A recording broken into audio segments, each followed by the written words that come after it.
Hello and welcome to Justpauses. Trust all is going well and all are doing well in your life. A major chunk of our lives is spent in and around the few precious relationships we have, isn't it? Work related joys, work pressures, and people at work, they come in second, I think. If work or work related successes had meant the most, then all those who succeed at work and earn a lot of name and fame therein would have been the happiest people around us. However, this is not so. Just as many others are, even the very beautiful or the very successful or the very famous do sometimes feel miserable within, and some even choose to end their lives, though they have everything else in their lives except love and support in their relationships. So I guess the latter must therefore matter more.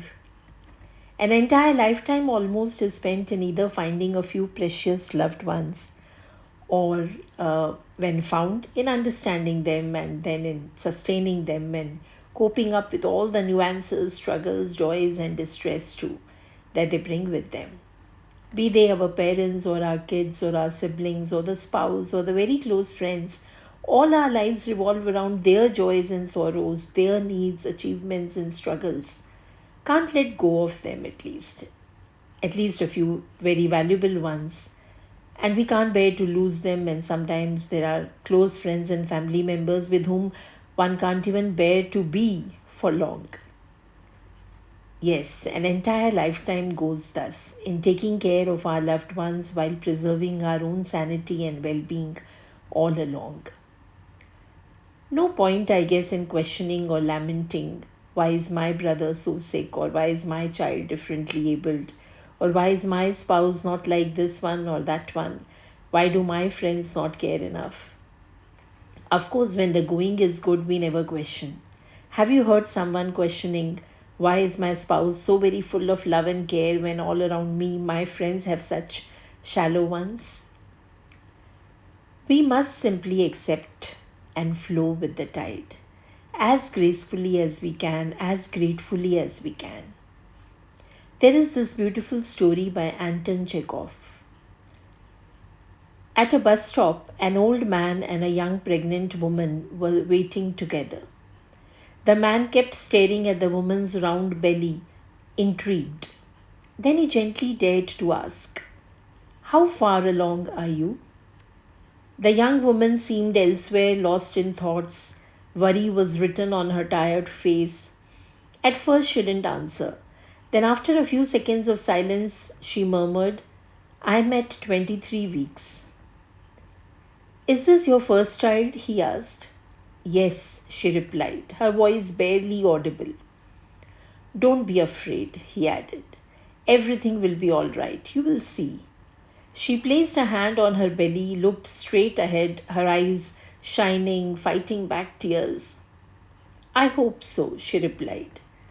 The old man continued, "Sometimes we let ourselves be overwhelmed by worries that in truth don't deserve it."